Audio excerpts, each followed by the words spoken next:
podcasting from bed. So I have the Video Mic Go 2. So it's version 2 of the Rode Video Mic Go. I just said that.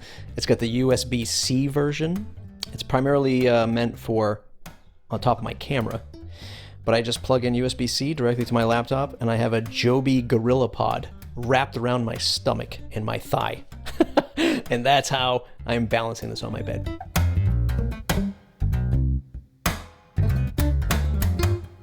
Welcome back to the Audience Podcast. This is the flavor of the Audience series where Stuart and I sit down and we talk about some of the most impactful headlines that are in the podcasting space. At least the ones that we feel are going to be most impactful for you, the podcast creator. You know, really just rolling up your sleeves, doing the hard work, the marketing, the audio editing, the scripting, the blogging, the monetization, all of that stuff.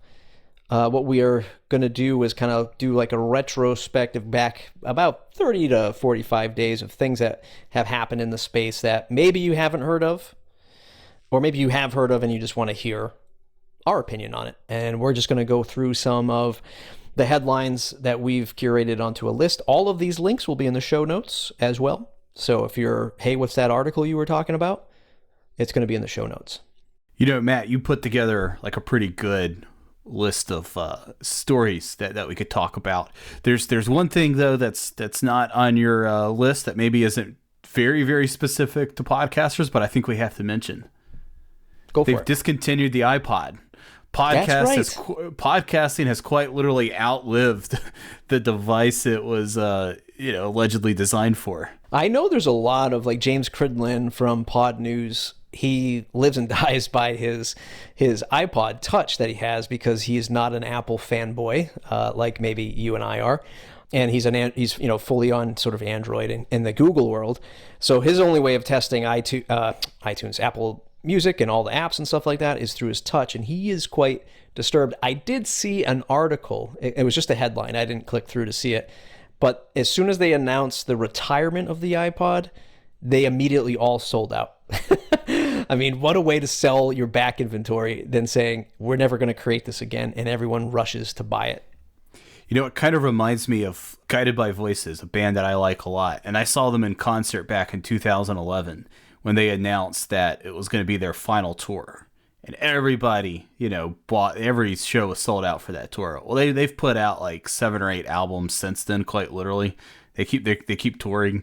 So who knows? Maybe we'll probably see some snazzy new iteration of the iPod. We'll just call it something different. I mean, I wouldn't put it past Apple to take something away from us and then give it back. Like the ports on our laptops. When they took all those ports away from laptops, like the SD card, which I was like, oh my God, why? I just want to slide an SD card from my camera into my laptop. Why do I have to buy a dongle? And then whatever it was, 5-6 years later, they put ports back on the Mac Pros. So Apple, courage, really, really progressing in that world. Hey, speaking of pulling the plug, Facebook pulled the plug. Did I say pulling the plug? Pulling the ports. That's what I was thinking. Speaking of pulling the ports and the plugs, Facebook pulls the plug on podcasting not even a year into Facebook's announcement of getting into the podcasting game. I know, for one, obviously I'm biased, working at Castos, loving open source, loving the RSS feed, not loving a walled garden that is Facebook and algorithms and advertisements and all that stuff. As soon as I heard they were getting into podcasting, I just rolled my eyes and I was like, I don't think this is going to be great for all of us. And sure enough, not even Facebook thought that podcasting was going to be good, at least for them. I have some thoughts, but do you have any knee-jerk reactions when you saw Facebook shutting down the podcasting stuff? Not so much knee-jerk reactions, other than I never had much confidence that Facebook was going to be able to provide a really good audio experience for anybody. You and I are currently working on a new episode that's taking a little bit longer because we're doing lots of interviews, just lots of research and stuff like that, centralized versus decentralized in the podcast space. And I mean, anything where, when Facebook first announced it, there were speculation of, hey, I mean, because Facebook and advertising, what's going to happen to my content? Is Facebook just going to scoop up my audio and just layer on top advertisers right in the audio? Those things were all up for grabs. Like, that kind of thing was up for grabs. And you kind of felt this coming because it was pretty strict on how you had to set up. It was only available in the US, but it was pretty strict on how you had to set up a podcasting account. Immediately, though, those that got access to podcasting for Facebook for podcasting, I don't even know what the heck the product was called. Immediately, they saw their stats jump through the roof, right? Downloads were going up, listens were going up. We had Casso's customers saying, hey, what's my graphs are just skyrocketing, and what's the source?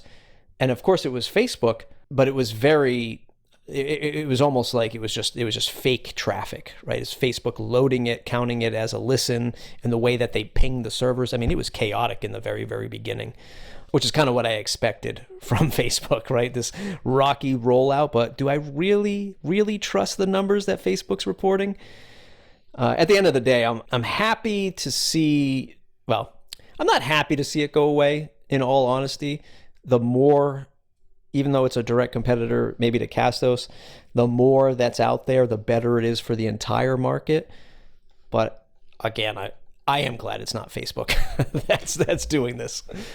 Yeah, I don't even know that I even have a knee-jerk reaction, just because I've quite literally never met anybody who uses Facebook for podcasting.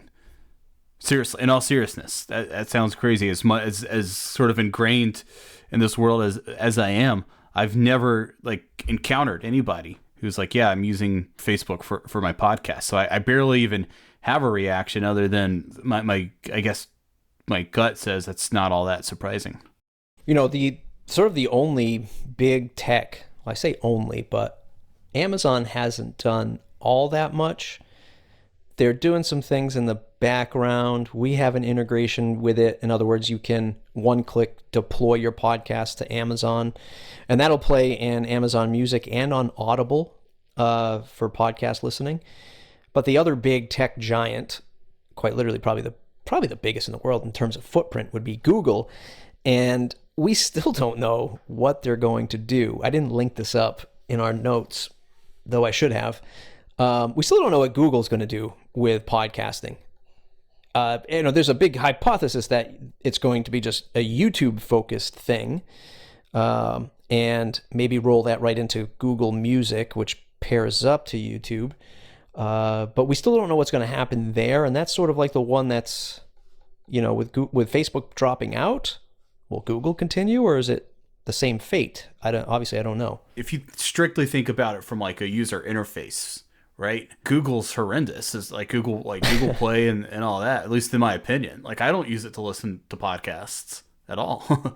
Yeah, no. I have YouTube Premium because I think it is probably one of the most valuable subscriptions that I have, like in terms of like, what's your monthly streaming subscriptions?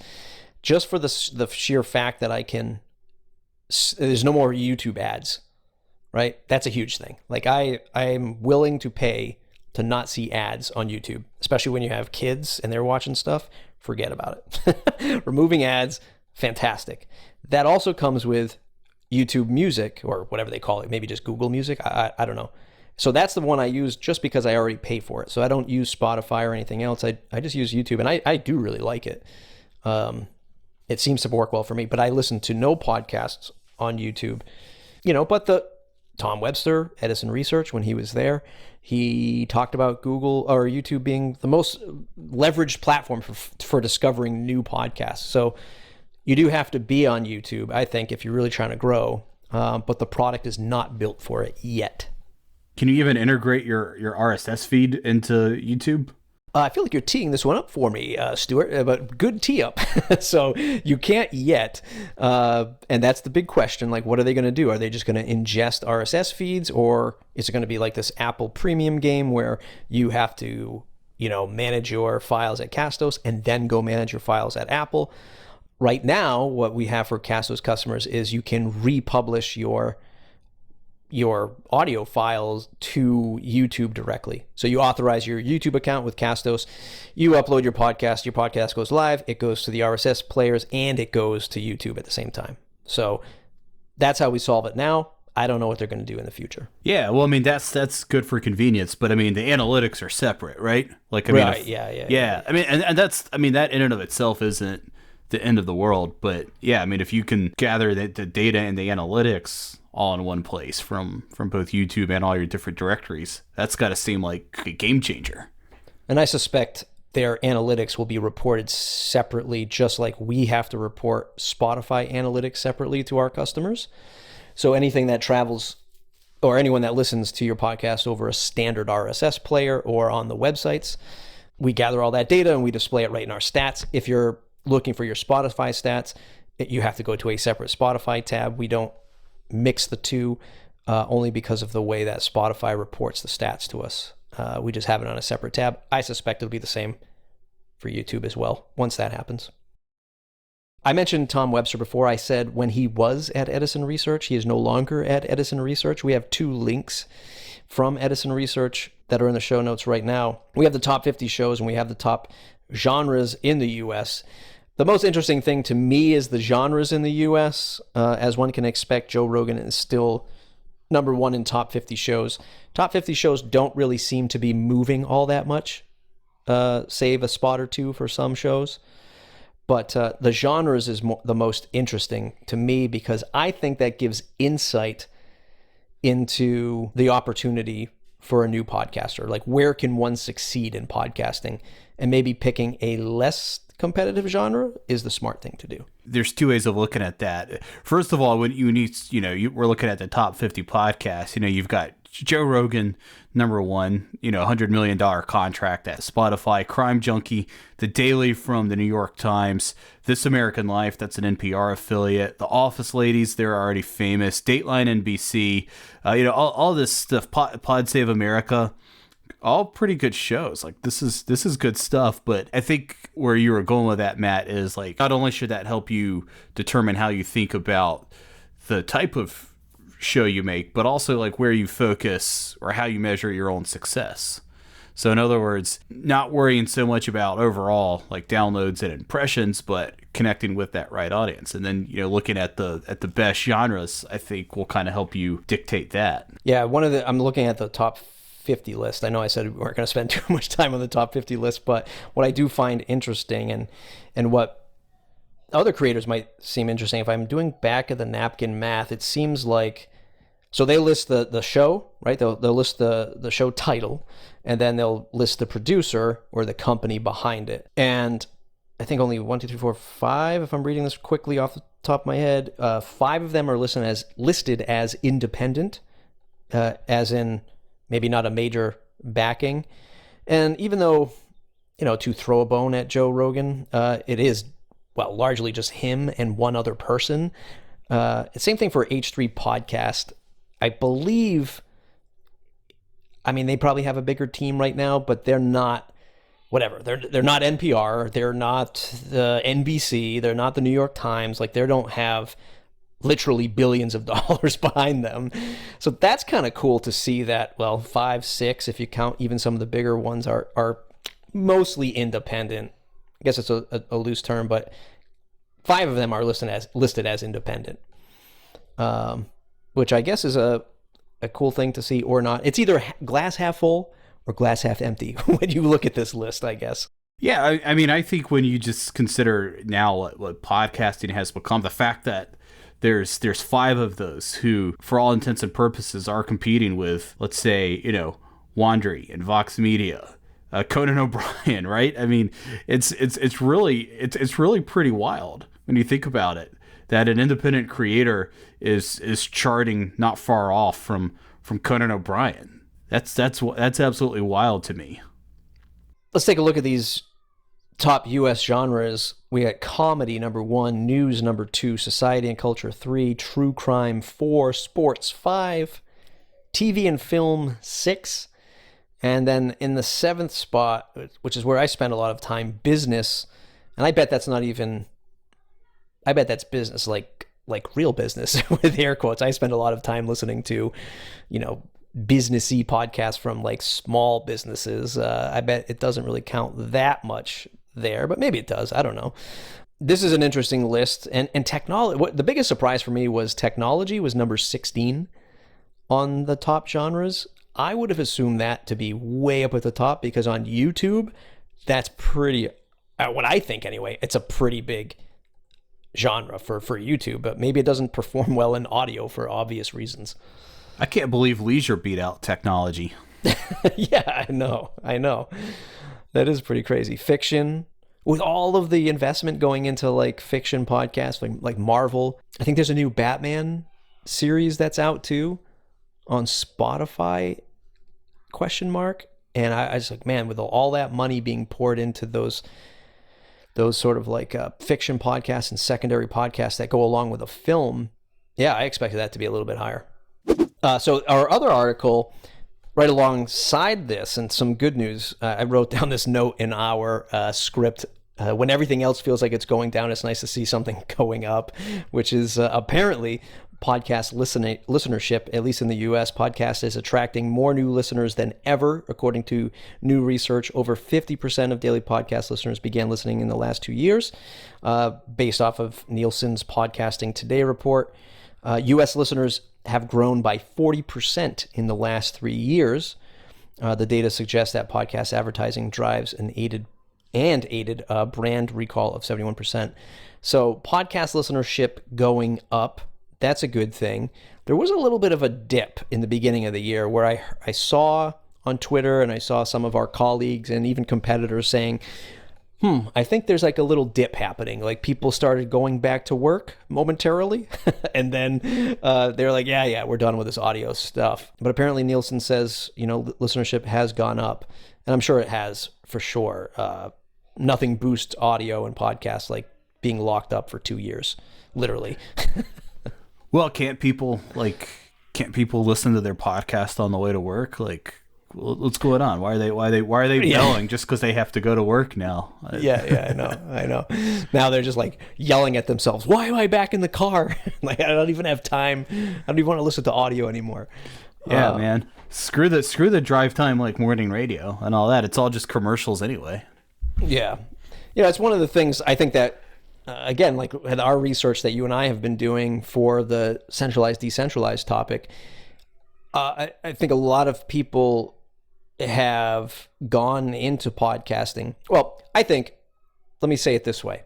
I got into podcasting because, like listening as a listener many, many, many years ago, because, there was no other content like the ones that I wanted. And back then it was tech. It was very tech related. But I think one of the most listened to podcasts I listened to back then was it called A Guy and a Girl? It was a boyfriend and girlfriend that used to live with each other. They were like one of the very first podcasters. And they were just podcasting, like talking about life. He was like a comedian, I think, and I don't remember what her job was, but it was like this very voyeuristic look into one's life, which now you call like vlogging on YouTube. And I think they got married and then they got a divorce, but they still do the podcast. Like it was a very interesting, space back then, but it was because of content that was not available on radio or even television for that matter. So where am I going to get this content that I'm supremely interested in? Podcasts. And now YouTube, of course, but podcasts for sure. And I think, if you're home and you've got this hobby and it's not going to be on Netflix or Amazon, you're probably going to turn to a podcast. And, I think that's good. And I think that's great for creators and listeners at the same time. It's obvious stuff because we live it and breathe it, but it's certainly one of those things where, when you're starting your podcast, even if it's a very niche topic, I think the audience will eventually come to your show as long as you don't give up, of course, number one, but as long as you're promoting it as best as you possibly can, number two, I think the listenership will show up. Yeah, that's kind of the sound kind of like a broken record if you've listened to any of the episodes I've put together before, but it's like Eric Newsom from Magnificent Noise says, it's that idea of form and function, right? Figure out kind of what function you want your podcast to meet, and then make a format really that speaks to that.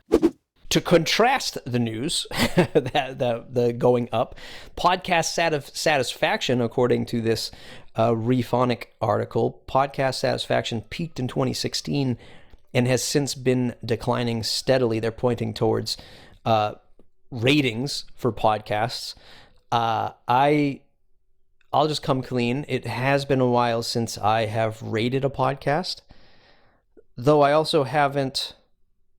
Well, I was just about to say I haven't really subscribed to any new ones, but I have subscribed to the Always Sunny in Philadelphia podcast as of late and Smartless, but I don't rate those because I'm just thinking, and being truthful, I don't rate those because I'm like, they're celebrities, they don't care.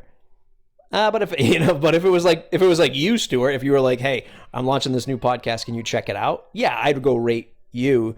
When was the last time you rated a podcast? Yeah, sort of similar situations, less known creators that I really wanted to help out by giving them a good rating. Like I listened to WTF and Conan O'Brien Needs a Friend. I listened to all the Pineapple Street Media stuff. I don't really ever rate those because I never feel like they need to help. I read the article that you sent me. As far as like people leaving like 1-star reviews and like negative comments, I kind of feel like that's like the Yelp type phenomenon now, where it's like, yeah, like the people who have a bad experience are more likely to make it known than the people who had a good one. Particularly for something, the more well known someone comes, typically the more polarizing they become. I thought it was a good example they used here of like, The Daily. Well, they're going to be talking about politics, so naturally that's going to be a little more polarizing than, someone giving out business advice, most likely. So I don't know. It was kind of hard for me. I'm not really, you're far more inclined and knowledgeable about, a lot of these trends than I am. But that was one I read, and I thought, yeah, some of that just kind of comes with the territory, I feel like. I think the excitement around the medium wears off, right? It's like everything else.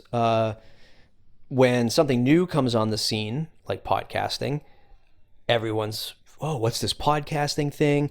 You get this rush of early adopters. Probably 10 years ago when you were listening to podcasts, you were more inclined to go leave a review because it was new, it was cool. Yeah, let me engage in this kind of new, air quotes, technology. And then just over the course of time, humans are like, yeah, I don't get time for that anymore, right? It's like commercials. You probably used to watch commercials when they were watching television. And then after 100 years of commercials, people are like, you know what? Nah, I don't want commercials. I want to skip this, or I'm just going to leave the room and do something else. Or, now look at my phone instead. So I think we just get conditioned to this stuff and people start to fall off doing that. And second, like everything else in podcasting, it is not a seamless experience. So I can't just pick up my phone and when Stuart says, hey, leave a, like or rating and review on iTunes, or I keep saying iTunes, I'm so used to that, in Apple, I would then have to go, okay, minimize my Pocket Cast app, open up Apple Podcasts, find Stuart's show because I don't use Apple Podcast app, and then leave you a review. I mean, I do it for you, Stuart, but I probably wouldn't do it really for anyone else unless they were a close friend. So there's that friction point, which is a lot of things in podcasting. It's not easy. Well, I'm flattered that you would do that for me. Thank you. Yeah. Hey, no problem. The thing is and this is just sort of guesswork here, but I mean, a lot of people say, they listen to their podcasts when they're doing other things. So like you said, it's not always very seamless, right? I mean, if you're doing chores around the house or if you're driving in the car, where they have the little plug that says, hey, please rate and review on Apple Podcasts. People don't, it's not that people are just like, nah, screw them, I ain't doing that. It's usually just kind of a matter of like, yeah, I'm but like, driving. I'm driving right now, or I'm washing the dishes, or whatever. So yeah, far be it for me to contradict this article, because Like I will definitely, I think that was written by Becca Butcher, so I'll concede to her knowledge on this. But yeah, sometimes the title of the article I thought was just a little confusing. Our podcast's getting worse. I mean, to me, I don't really I've never judged the quality of someone's work based on the ratings and reviews they're getting necessarily.